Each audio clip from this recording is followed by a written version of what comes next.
여러분 안녕하십니까? 고양시 핫 이슈를 탈탈 털어드리는 고양썰전입니다. 고양썰전 2회 시작하겠습니다. 전 먼저 게스트 소개하겠습니다. 네, 안녕하십니까. 더불어민주당 송규근 시의원입니다. 네, 안녕하십니까. 자유한국당 정연우 시의원입니다. 저는 고양신문 이성호 기자입니다. 고양썰전 2회는 주제를 고양시의회 음주운전 사건으로 잡았습니다. 음주운전 사건이 올해만 2번이나 있었어요. 올해가 반도 안 지난 상황에서 2번이나 있었으니까 33명의 시의원들 중에 음주운전을 2번이나 이제 하셨는데 이 부분 굉장히 시민들이 우려스럽게 생각하고 있습니다. 그래서 이제 각 당의 두 의원님들이 나오셨는데 민주당, 한국당 네.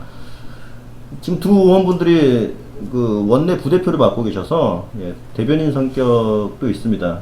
두 의원분들이 이 음주운전 사건과 관련해서 사과 먼저 하시고 이 사건을 어떻게 바라볼 것인지, 그 다음에 자꾸 이런 일탈 행위들이 있는데 이런 행위들을 막을 수 있는 어떤 근절 대책이 있는지 한번 따져보도록 하겠습니다. 먼저 사과부터. 네, 시민 여러분 거듭 송구하고요. 앞으로 더욱더 진중하게 의정활동 잘하도록 하겠습니다. 죄송합니다. 길말하지 않고 정말 죄송하고 앞으로는 이런 일이 절대 없도록 시금석 삼아서 저희가 조금 더 자중하는 계기가 되도록 하겠습니다. 죄송합니다. 네. 의원님들 사과하셨는데 이 사건을 잠깐 브리핑해 볼게요.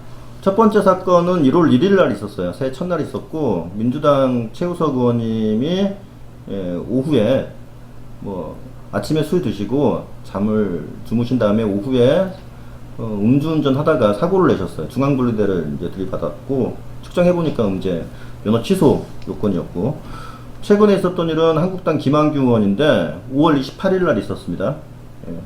이 사건은 대리운전기사를 통해서 집까지 왔는데 집 앞에서 대리운전기사를 보내시고 단지 내에서 주차를 하다가 집까지 올라가셨는데 어떤 시민이 이제 이걸 보고 음주운전 의심이 들어서 경찰한테 신고했고, 경찰이 면허 취소까지 측정값이 이렇게 나왔죠. 이런 사건입니다. 사건에 대해서 더 말씀하실 내용 있으세요? 네, 저희 지금은 탈당을 하셔서 무소속이 되셨는데, 이제 민주당 의원이셨던 최우석 의원님께서 새해 1월 1일 날 새벽에 해돋이 행사 때 참석하셔서 뒤풀이 개념으로 이제 시민분들이랑 막걸리 한두 잔 이렇게 하시고. 아침에 드신 거네요? 네네, 그렇게 하시고 이제 본인은 또 깨서 가시려고 한숨 주무셨어요. 그리고 난 다음에 이제 일어나셔서 운전을 하셨는데 이제 깜빡 졸음운전으로 이어져서 중앙분리대를 들이받았던 사고죠. 네. 다른 인명피해는 없었습니다. 본인만 있었고 동승자는 없었고요. 네. 네. 김한규 의원은 김한규 의원님 같은 경우는 제가 말씀드린 게 전부인 것 같긴 합니다. 근데 조금 더 디테일이 필요한 부분이 여성 대리기사분을 배려한다는 입장에서 배려한다는 입장에서 지하주차장까지는 안내하지 않고 거기서부터 김한규 의원님이 하겠다라고 말씀을 하셨던 부분이고, 지하주차장 입구에서 이제 보내드린 거네요. 그렇죠. 그러니까 단지 내죠. 그리고 집에 돌아가셔서 취침 준비를 다 하고 계신 상황에서 경찰이 집까지 찾아오셨고, 무슨 일인가 싶어서 문을 열어 드렸는데 그때 이제 음주 측정을 하게 된 거죠. 예. 네. 중요한 거는 시민들의 눈높이가 그래도 시의원들이 이렇게 자꾸 일탈행위를 해서 되겠느냐라는 건데, 그 징계 결과가 최우석 의원님 거는 나왔죠. 1월 달에 했던 거니까, 시의회에서 징계위원회를 꾸렸습니다. 그 윤리특위죠. 윤리특위를 꾸렸는데, 출석정지 30일밖에 안 남았어요. 손방망이라고 기사를 많이 이제 내보냈었는데, 당시. 김한규 의원은 아직 지금 징계 절차를 밟고 있지는 않아요. 이제 민주당에서 성명서만 냈어요. 이제 강하게 징계해야 된다라는 입장이었던 것 같고, 이제 윤리특위를 꾸릴 거죠. 앞으로 꾸려야 된다고 생각합니다. 꾸려지겠죠, 당연히. 최우석 의원님만 하고 김한규 의원님은 안 할 수는 없으니까. 그런데 이게 결과가 솜방망이 징계인데 이렇게 나오는 이유가 궁금해요. 시민들 입장에서는 왜 계속 이런 일이 지방의회에서 발생하는데 징계는 제대로 안 하고 제명까지 못 하느냐. 뭐 제명한 사례가 있긴 합니다. 애천군에서 이제 해외 연수를 갔을 때 크게 무례를 일으켰기 때문에 제명됐는데 그때는 뭐 여론에서 가만 놔두지 않았기 때문에 지금 지방자치법상 예. 징계를 할 수 있는 부분이 4가지입니다. 첫 번째는 제명, 가장 강도가 센 네. 제명, 의원직 박탈입니다. 그 다음에 강도가 강한 것이 최대 30일 출석 정지, 예. 그 다음이 공개회의 경고, 그 다음에 공개회의 사과입니다. 예. 그렇죠. 그러다 보니 제명과 출석 정지 사이에 갭 차이가 너무 크다라는 점이 지금 현재 이제 지방자치법의 가장 큰 문제 중에 하나라고 저희가 성규근 의원님과 제가 같이 공감하고 있는 부분입니다. 예. 지방자치법이 이렇게 이제 징계를 4가지만 두는 것은 고양시만의 특별한 사안은 아니고 전국이 동일하게 적용받고 있어요. 그러니까 당시에 최우석 의원님 사고 때도 한국당이나 뭐 정의당, 바른미래당까지 이제 성명서나 논평을 통해서 강하게 비판하셨고 저희 민주당 입장에서는 석고되지 않은 마음으로 어떤 처분이든 달게 받겠다라는 차원으로 윤리특위에 참여하지 않았고 예. 처분만을 기다리는 상태였죠. 그런데 특위를 열고 현실적으로 정황을 살펴보고 또 제도를 이제 적용해 보려 하니 이런 현실적인 어려움이 있었던 거죠. 예, 이제 제명은 좀 힘들 것 같고 그 다음 징계가 필요했는데 그 다음 징계가 너무 약했다. 이제 그런 것이었어요. 윤리특위 내에서도 이 부분 때문에 약간 고민을 많이 했던 것 같아요. 왜냐면은 윤리특위가 그때 당시에 한국당하고 정의당 의원들로만 구성됐었기 때문에 야당으로만 구성되었죠. 예, 민주당 의원인 그 최우석 의원을 좀 강하게 징계하자라는 성명까지 발표한 상황에서 네. 결과가 그렇게 도출이 안 되다 보니까 굉장히 좀 멋쩍은 결과가 나왔습니다. 그분들 입장에서는. 그런 비판을 많이 받았었죠.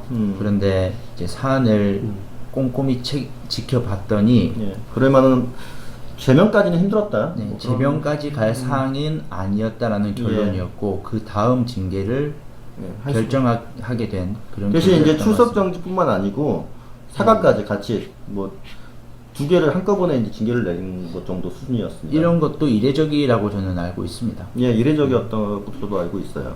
제명을 제외한 나머지 모든 징계를 다 네. 받았죠. 예. 경고까지 포함해서 다. 예. 그랬죠. 제명 다음에 어떤 징계들이 있어야 되는데 뭐 일반 공무원들은 감봉이라든가 정직 같은 거 있잖아요. 또 왜 시의원들은 없느냐? 이게 가장 큰 것 같아요. 그러니까 말씀하신 것에 첨언을 좀 하자면, 그러니까 제도적인 보완 측면에서 뭐 감봉, 정직, 그리고 좀 더 생각을 해보면 출석 정지도 저는 조금 더 세분화될 필요가 있다. 3개월, 뭐 2개월, 1개월 이런 식으로 나눠진다거나 아니면 거기에 단서 조항으로 회기 동안에 출석 정지를 그렇죠. 명명한다거나 이렇게 해서 실효적인 징계가 될 수 있도록 해야 된다.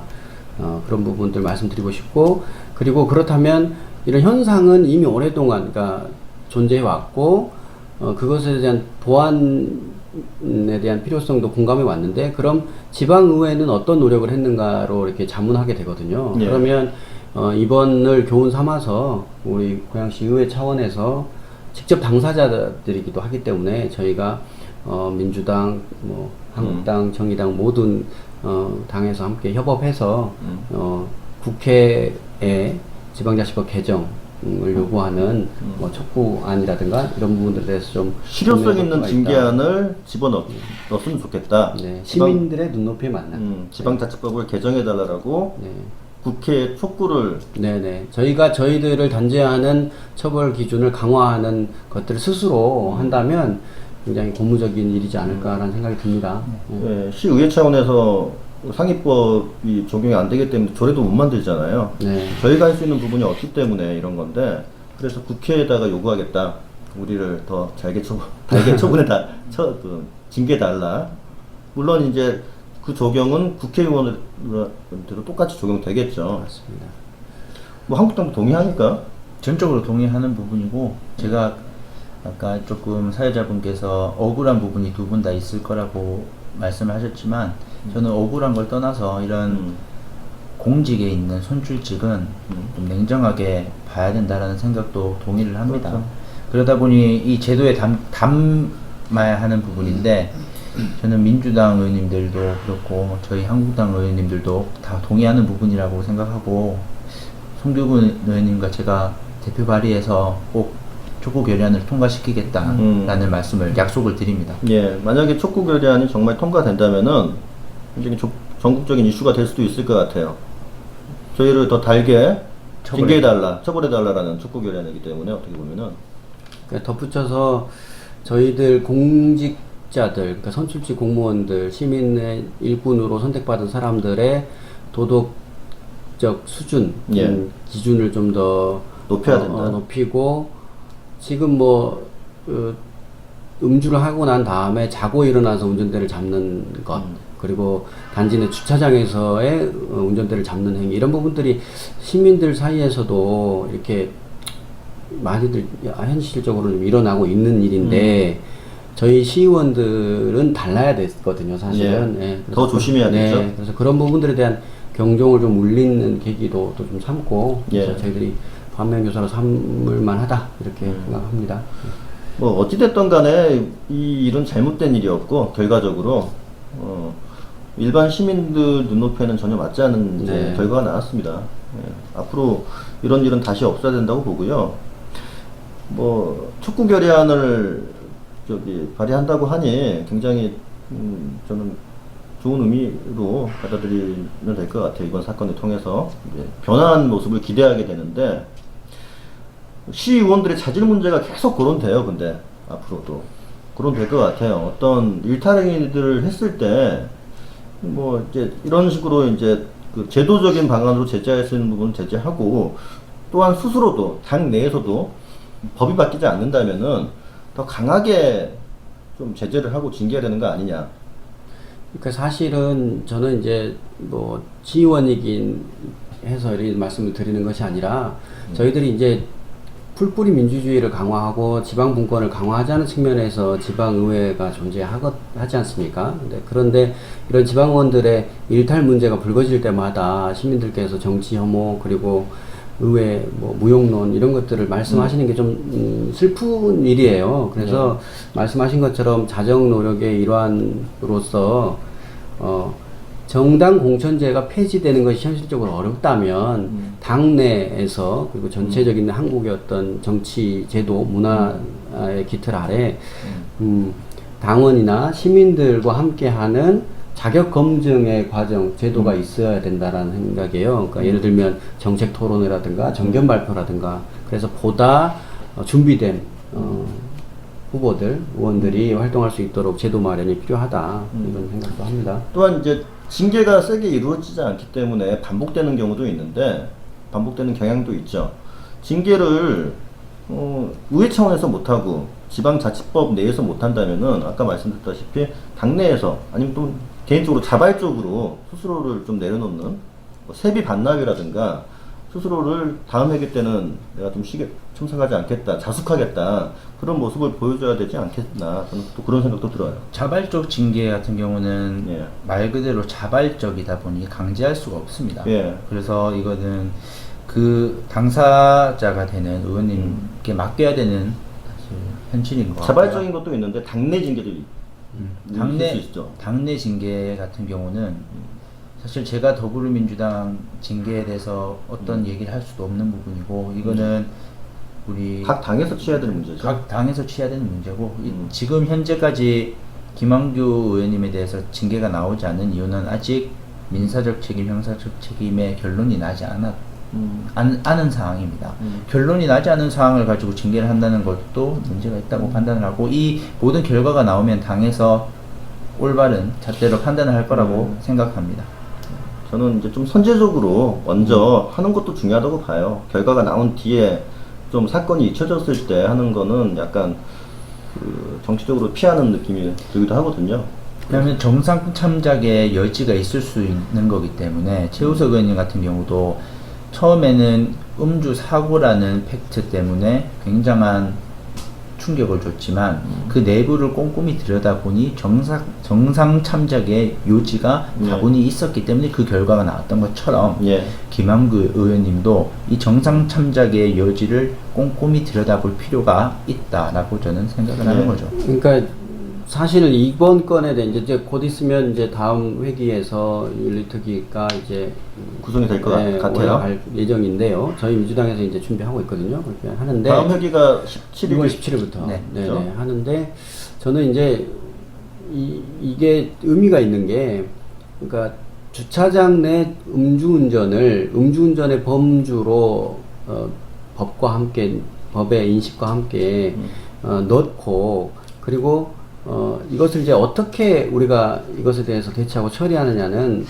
항상 우리는 이제 과거의 사례를 통해서 현재 이것을 어떻게 대응할 것인가에 대한 기준으로 삼지 않습니까? 그래서 다가오는 윤리특위에서 이렇게 주차장 내 음주운전에 대해서는 어떤 잣대를 해야 되는가에 대한 또 하나의 사례를 만들어질 것 같아요. 그래서 그렇죠. 그런 부분들 그리고 이제 저희들이 6월 4일 날 성명서에서도 냈던 바와 같이 이제 한국당은 이런 일이 벌어졌을 때 출당을 원칙으로 한다라는 것들. 음주 사건이 일어났을 때. 그러니까 그런 것들을 어떻게 이제 한국당이 또 대처하는가도 사실은 이제 타당 입장에 봤을 때는 그것도 좀 지켜봐야겠다. 네.